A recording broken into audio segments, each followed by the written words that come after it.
श्री साईनाथाय नमः। श्री साई सच्चरित्र अध्याय 35। परीक्षा में असफल। काका महाजनी के मित्र और सेठ निर्वीज मुनक के बांद्रा निवासी एक गृहस्थ की नींद न आने की घटना बालाजी पाटिल निवासकर बाबा का सर्प के रूप में प्रकट होना।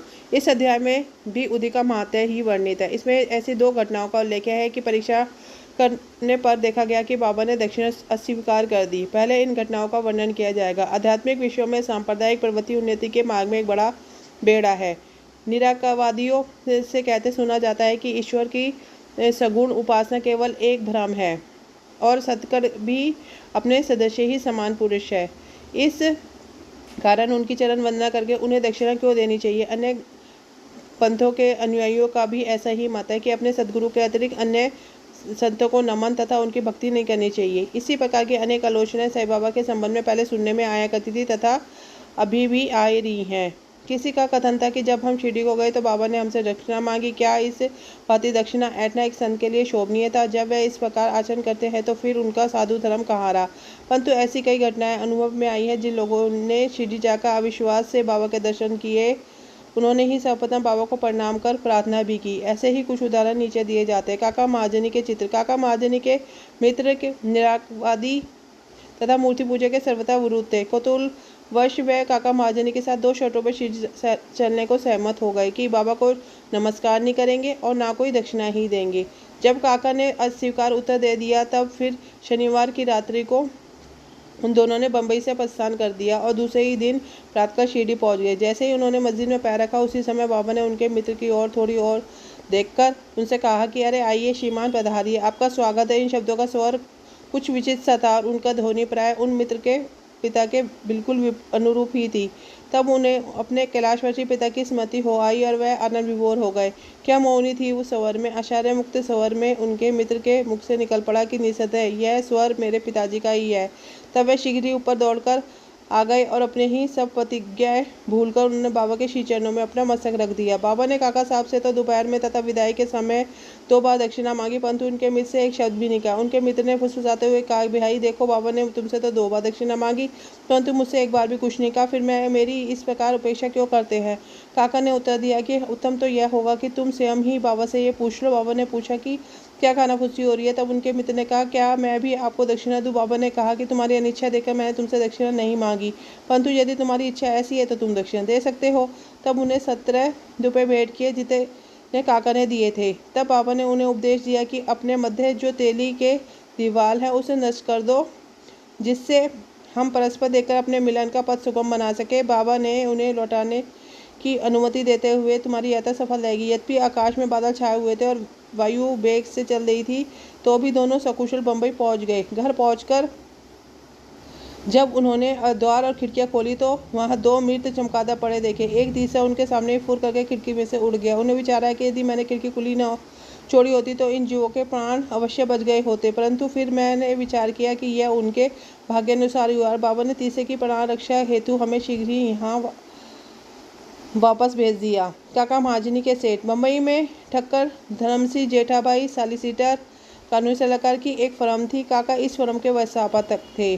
सेठ और व्यवस्थापक के संबंध परस्पर अच्छे थे। श्रीमान ठक्कर को ज्ञात था कि काका बहुधा शिरडी जाया करते हैं और वहाँ कुछ दिन ठहरकर बाबा की अनुमति से ही वापस लौटते हैं। कौतूहलवश बाबा की परीक्षा करने के विचार से उन्होंने होलिकोत्सव के अवसर पर काका के साथ ही शिरडी जाने का निश्चय किया। काका का शिरडी से लौटना सदैव अनिश्चित सा ही रहता था, इसलिए अपने साथ एक मित्र को लेकर वह तीनों रवाना हो गए। मांग में काका ने बाबा को अर्पित करने के हेतु 2 सेर मुनक के मोल ले लिए। ठीक उसी प्रकार समय शिरडी पहुंचकर उनके धनार्थ मस्जिद में गए।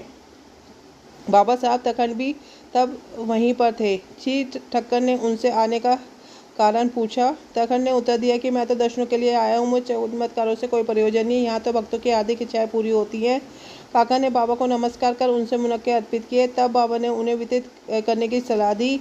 श्रीमान ठक्कर को कुछ मुनक्के मिले, कुछ तो एक तो मुनक्कर अच्छा नहीं लगता था, दूसरे इस प्रकार अस्वच्छ खाने की डॉक्टर ने मनाही कर रखी थी, इसलिए वह कुछ निश्चय कर करके अनिच्छा होते हुए उन्हें ग्रहण करना पड़ा। फिर दिखावे मात्र के लिए उन्होंने मुंह में डाल लिया। अब समझ में न आता था कि उनके बीजों का क्या करें। मस्जिद का फर्श तो थूका नहीं जा सकता था, इसलिए उन्होंने बीज निश्चय के रूप अपने खीसे में डाल दिए और सोचने लगे जब बाबा संत है तो वह यह बात उन्हें कैसे अविदित रह सकती है कि मुनक्कों से घृणा है।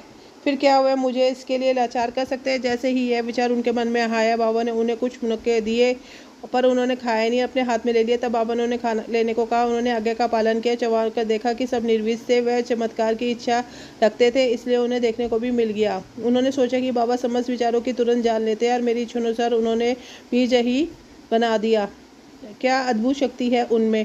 फिर शंका निवारण उन्होंने तरखंड से, जो समीप में बैठे हुए थे और जिन्हें भी थोड़े मुनक्के मिले थे, पूछा कि किस किस के मुनक्के तुम्हें मिले। उत्तर मिला, अच्छे बीजों वाले। श्रीमान ठक्कर को तब और भी आश्चर्य हुआ। अतएव उन्होंने अपने अंकुरित अविश्वास को दृढ़ करने के लिए मन में निश्चय किया कि यदि बाबा वास्तव में संत है तो अब सर्वप्रथम मुनक्के काका को ही दिए जाने चाहिए। इस विचार को जानकर बाबा ने कहा, अब पुण्य वितरण काका से ही आरंभ होना चाहिए। यह सब प्रमाण श्री ठक्कर के लिए पर्याप्त ही था। फिर श्यामा ने बाबा से परिचय कराया कि आप ही काका के सेठ हैं। बाबा कहने लगे कि उनके सेठ कैसे हो सकते हैं, इनके सेठ तो बड़े विचित्र है। काका इस उत्तर से सहमत हो गए। अपनी हट को छोड़कर ठक्कर ने बाबा को प्रणाम किया और बाड़े को लौट आए। मध्याह्न की आरती समाप्त होने के उपरांत वे बाबा से प्रस्ताव करने लगे। बाबा से प्रस्थान करने की अनुमति प्राप्त करने के लिए मस्जिद में आए। श्यामा ने उनकी कुछ सिफारिश की। तब बाबा इस प्रकार बोले, एक सन की मस्तिष्क वाला सभ्य पुरुष था, जो स्व धनी भी था। शारीरिक तथा मानसिक व्यवस्थाओं से मुक्त होने पर भी वह स्वयं ही अनावश्यक चिंताओं में डूबा रहता। व्यर्थ यहाँ वहाँ भटककर अशांत बना रहता था। कभी वह स्थिर और कभी चिंतित रहता था। उसकी ऐसी स्थिति देखकर मुझे दया आ गई। मैंने उससे कहा, कृपया अब आप अपना विश्वास एक उचित स्थान पर स्थिर कर ले। इस प्रकार व्यर्थ भटकने से कोई लाभ नहीं। शीघ्र ही एक निर्दिष्ट स्थान चुन लो।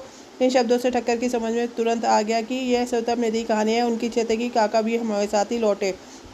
बाबा ने उनका ऐसा विचार जानकर काका को सेठ के साथ ही लौटने की अनुमति दे दी। किसी को विश्वास न था कि काका इतने शीघ्र सीढ़ी से प्रस्थान कर सकेंगे। इस प्रकार ठक्कर को बाबा की विचार जानने की कला का एक और प्रमाण मिल गया। तब बाबा ने काका से 15 रुपये दक्षिणा मांगी और कहने लगे कि यदि मैं किसी 1 रुपया दक्षिणा लेता हूँ तो 10 गुना लौटाया करता हूँ। मैं किसी की कोई वस्तु बिना मूल्य नहीं लेता और ना प्रत्येक से मांगता हूँ। जिसकी और फकीर मेरे गुरु इंगित करते हैं उससे ही मांगता हूँ, और जो गत जन्म का ऋणी होता है उसकी ही दक्षिणा स्वीकार हो जाती है। दानी देता है और भविष्य में सुंदर उपज का बीजारोपण करता है। धन का उपयोग धनोपार्जन के लिए निमित्त होना चाहिए। यदि धन व्यक्तिगत आवश्यकताओं में व्यय किया गया हो, यह उसका दुरुपयोग है। यदि तुमने पूर्व जन्मों में दान नहीं किया तो इस जन्म में पाने की आशा कैसे रख सकते हो। इसलिए यदि प्राप्ति की आशा रखते हो तो अभी दान करो। दक्षिणा देने से वैराग्य की विधि होती है, और वैराग्य प्राप्ति से भक्ति और ज्ञान बढ़ जाते हैं। 1, 2 और 10 गुना लो। इन शब्दों को सुनकर श्री ठक्कर ने अपना संकल्प भूलकर बाबा को 15 रुपये भेंट किए। उन्होंने सोचा कि अच्छा ही हुआ जो मैं शिरडी आ गया। यहाँ मेरे सब संदेह नष्ट होकर मुझे बहुत कुछ शिक्षा प्राप्त हो गई। ऐसे विषयों में बाबा की कुशलता बड़ी अद्वितीय थी। यद्यपि वह सब कुछ करते थे, फिर भी इन सबसे अलिप्त रहते थे। नमस्कार करने या करने ना करने वाले, दक्षिणा देने वाले या ना देने वाले, दोनों ही उनके लिए एक समान थे। उन्होंने कभी किसी का नाराज नहीं किया। यदि भक्त उनका पूजन करते समय इससे उनसे कोई प्रसन्नता होती, यदि कोई उनकी उपेक्षा करता तो ना कोई दुख होता। वह सुख और दुख की भावना से परे हो चुके थे। अनिद्रा। बांद्रा के एक महाशय कायस प्रभु बहुत दिनों से नींद न आने के कारण अस्वस्थ थे। जैसे ही वह सो लगते, उनके सोगासी पिता सोरपन में आकर उन्हें बुरी तरह गालियाँ देते दिखाई दिखते थे। इससे निद्रा भंग हो जाती। राति वह शांति महसूस करते थे। हर राति को ऐसा ही हो जाता था, जिससे वे किंतु में विमूढ़ हो गए। एक दिन बाबा के एक भक्त ने उनसे इस विषय में परामर्श किया। उसने कहा कि मैं तो संकट मोचक और पीड़ा निवारणी उदी को ही इसका रामबाण औषधि मानता हूँ, जो शीघ्र ही लाभदायक सिद्ध होगी। उन्होंने एक उदी की पुड़िया देकर उन्हें शयन के पूर्व माथे पर लगाकर उन्हें सिरहाने रखो। फिर तो उन्हें निर्विध प्रकार निंदा आने लगी। यह देखकर उन्हें मान आश्चर्य और आनंद हुआ। यह क्रम चालू रखकर वह साईं बाबा का ध्यान करने लगे। बाजार से उनका एक चित्र लाकर उन्होंने अपने सिरहाने के पास लगाकर उनका नित्य पूजन करना आरंभ कर दिया। प्रत्येक गुरुवार को वह हार नैवेद्य अर्पण करने लगे। वैसा पूर्ण स्वस्थ होकर पहले के सारे कष्टों को भूल गए। बालाजी पाटिल नेवासकर, यह बाबा के एक परम भक्त थे। यह उनकी निष्काम सेवा किया करते थे। दिन में जिन दासों से बाबा निकलते वह प्रातःकाल उठकर झाड़ू लगाकर पूर्ण स्वस्थ करते थे। इनके पश्चात यह कार्य बाबा की एक परम भक्त महिला राधा कृष्ण माई ने किया, और फिर अब्दुल ने। बालाजी जब अपनी फसल काट कर लाते तो वह सब अनाज उन्हें भेज दिया करते थे। उसमें से जो कुछ बाबा उन्हें लौटाते, उसी से वे अपने कुटुंब का भरण पोषण किया करते थे। यह क्रम अनेक वर्षों तक चला। उनकी मृत्यु के पश्चात भी उनके पुत्र ने इसे जारी रखा। उदी की शक्ति और महत्व। एक बार बालाजी के श्राद्ध निवास की बरसी के अवसर पर कुछ व्यक्ति आमंत्रित किए गए। जितने लोगों के लिए भोजन तैयार किया उससे कहीं तिगुने लोग भोजन के लिए एकत्रित हो गए। यह देखकर श्रीमती नेवासकर किंतु वे विमूढ़ सी हो गई। उन्होंने सोचा कि यह भोजन सबके लिए प्राप्त न हो सकेगा। कभी कम पड़ गया तो कुटुंब की भारी अपकीर्ति होगी। निंदा होगी। तब उनकी सास ने उनको सांत्वनापूर्ण शब्दों से कहा कि चिंता ना करो, यह भोजन सामग्री हमारी नहीं है, यह तो श्री साईं बाबा की है। प्रत्येक बर्तन में उर्दी डालकर उन्हें वस्त्र से ढक दो और बिना वस्त्र हटाए उसको परोस दो, वही अपनी हमारी लाज बचाएंगे। परामर्श के अनुसार ऐसे ही किया था। भोजनार्थियों के तृप्तिपूर्वक भोजन करने के पश्चात श्री भी भोजन सामग्री यथेष्ट मात्रा में शेष देकर उन लोगों की महान आश्चर्य और प्रसन्नता हुई। यथार्थ में देखा जाए तो जैसा कि जिसका भाव होता है उसके अनुकूल ही अनुभव प्राप्त होता है। ऐसी घटना मुझे प्रथम श्रेणी के उपाधीश तथा बाबा के परम भक्त श्री B.A. चौगुले ने बतलाई। फरवरी सन 1943 में कर्जरत जिला अहमदनगर में पूजा का महोत्सव हो रहा था। तभी इस अवसर पर एक बृहद भोज का आयोजन हुआ। भोजन के समय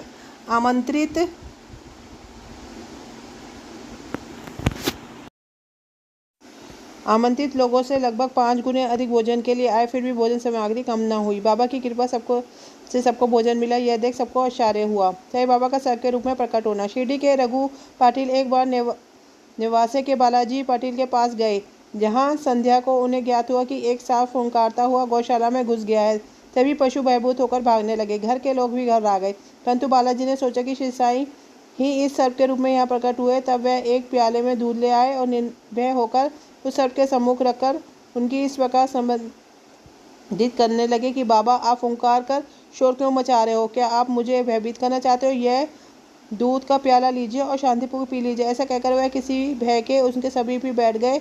अन्य कुटुंबी जन तो बहुत घबरा गए। उनकी समझ में न आ रहा था कि अब क्या करें। थोड़ी देर में ही सर्प अदृश्य हो गया और किसी को पता भी न चला कि वह कहाँ चला। गौशाला में सर्वत्र देखने पर भी उसका कोई चिन्ह न दिखाई दिया। एक ऐसी घटना साईं साधु सुधा भाग 3 7-8 फरवरी 43 पृष्ठ 26 में प्रकाशित है कि बाबा कोयम्बटूर दक्षिण भारत में 7 जनवरी सन 43 गुरुवार की संध्या को 3:30 बजे सर्प के रूप में प्रकट हुए, जहां उस सर्प ने भजन सुनकर दूध और फूल स्वीकार किए तथा हजारों की भीड़ को दर्शन देकर अपनी फोटो भी उतारने दिया। फोटो उतारते समय बाबा का चित्र भी उसके समीप रखकर दोनों की ही फोटो उतारी गई। चित्र और अन्य वर्णन के लिए पाठकों से प्रार्थना है कि वे उपयुक्त पत्रिका का अवश्य अवलोकन करें। इसी के साथ साई चरित का 35वां अध्याय पूर्ण होता है। श्री सद्गुरु साई नाथार्पणमस्तु। शुभम भवतु। साई नारायण नारायण हरि हरि। ओम साई नाथाय नमः। का दिन शुभ हो।